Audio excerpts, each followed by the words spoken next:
కాసేపట్లో తెలంగాణ భవన్కు హరీష్ రావు చేరుకోనున్నారు. తెలంగాణ భవన్ నుంచే ఆయన సెట్ విచారణకి వెళ్తారు. తెలంగాణ భవన్కు భారీగా చేరుకుంటున్నారు బీఆర్ఎస్ కార్యకర్తలు. జూబ్లీహిల్స్ పిఎస్ వద్ద కూడా భారీగా పోలీస్ బందోబస్తు ఏర్పాటు చేశారు.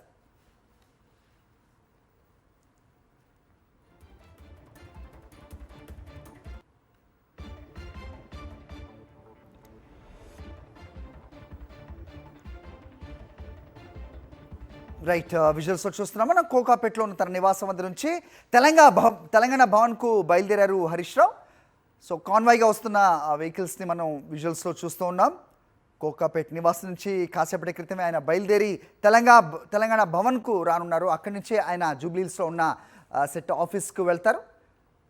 ఉదయం నుంచి కూడా ముఖ్య నేతలందరూ కూడా హరీష్ రావు నివాసాల దగ్గరికి వచ్చారు, including working president KTR. So ఆయన సమక్షంలోనే మీడియాతో కూడా మాట్లాడారు హరీష్ రావు. అయితే ఆయన వివరించే ప్రయత్నం చేశారు ఎందుకు తనకు నోటీసులు ఇచ్చారు.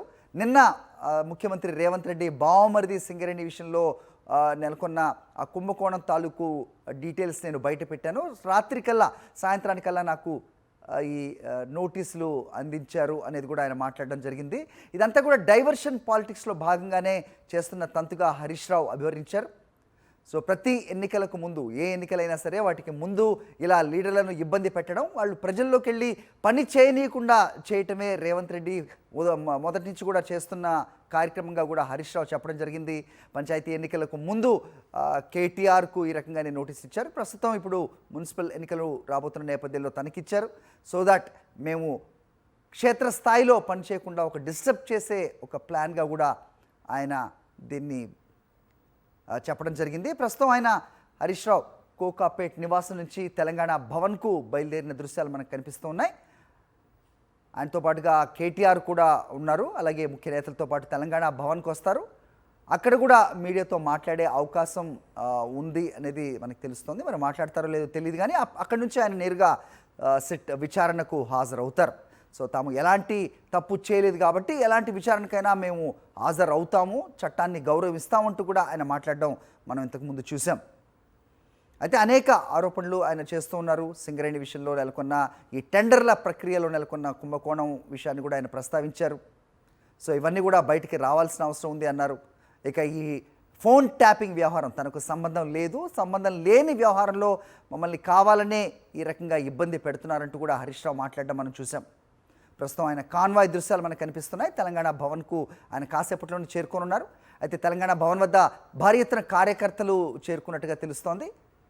మరోవైపు తెలంగాణ భవన్ అలాగే సెట్ ఆఫీస్ దగ్గర కూడా పోలీసులు భారీ బందోబస్తు ఏర్పాటు చేసినట్టుగా తెలుస్తోంది.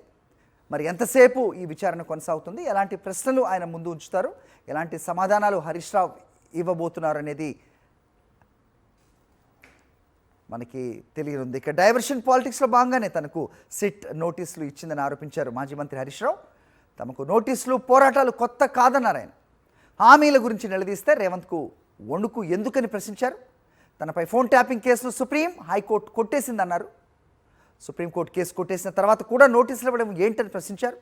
రాజకీయాల కోసం రేవంత్ సిల్లీ డ్రామాలు ఆడుతున్నారని మండిపడ్డారు హరీష్ రావు. మేము ఏ తప్పు కూడా చేయలేదు, అందువల్ల భయపడము. ఈ రేవంత్ రెడ్డి తాటాకు చప్పుళ్లకు బెదిరే ప్రశ్నే ఉత్పన్నం కాదు. ఎందుకంటే ఇలా రేవంత్ రెడ్డి మాకు తెలుసు, నిన్న ఆయన బావమర్ది భాగవతాన్ని పొద్దున బయట పెడితే సాయంత్రానికి నోటీస్ పంపిండు. ఆ భాగవతం మీద కనీసం ఒక్క మంత్రి కానీ ప్రభుత్వం నుంచి స్పందన కూడా లేదు. ఎందుకంటే మేము అన్ని ఆధారాలతో నిజాలు బయట పెట్టినాం కనుకనే ఆ సమాధానం లేక డైవర్షన్ టాక్టిక్స్ కోసం ఈ నోటీస్ పంపిండని అర్థమవుతా ఉంది. నిన్ననే చెప్పినాం మేము, ఈ దండుపాలెం ముఠ రేవంత్ రెడ్డి క్యాబినెట్ ఏ రకంగా వాటాలు పంచుకోవడంలో తన్నుకుంటున్నారో అన్ని విషయాలు బయట పెట్టాం.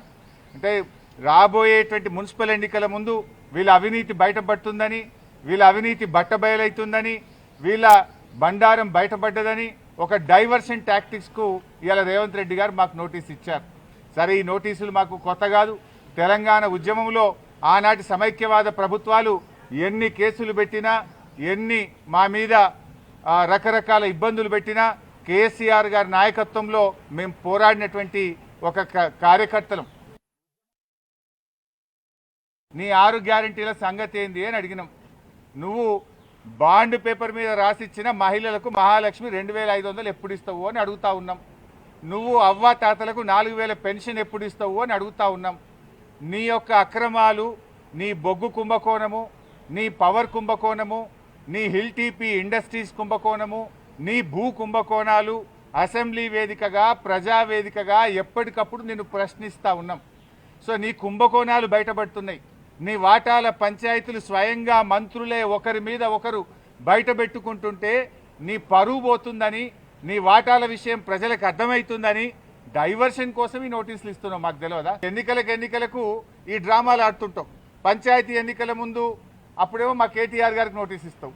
ఇప్పుడు మున్సిపల్ ఎన్నికలకు రేపో మాపో నోటిఫికేషన్ వస్తుంది కనుక మాకు నోటీస్ ఇస్తా ఉన్నావు. నీ సంగతి తెలియదు ఏముంది?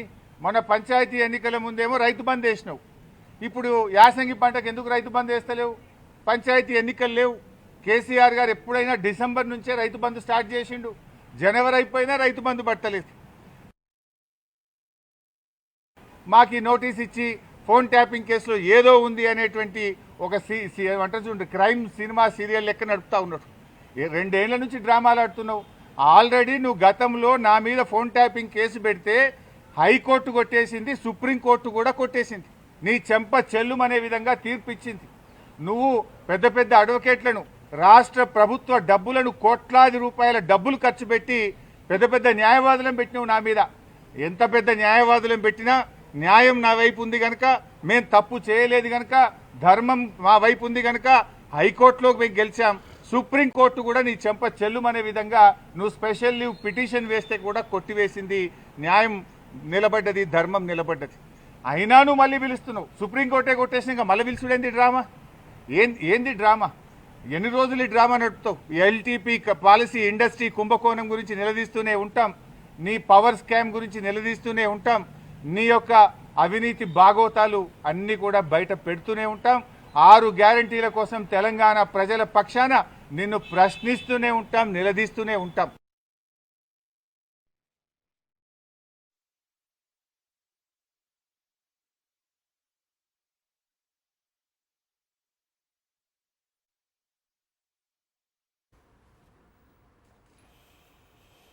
రైట్, అది తెలంగాణ భవన్కు బయలుదేరే ముందు కోకాపేటలోని ఆయన నివాసం వద్ద మాట్లాడిన విజువల్స్ కూడా మనం చూసాం. ప్రస్తుతం ఒక బాక్స్లో మనకు కనిపిస్తున్నాయి.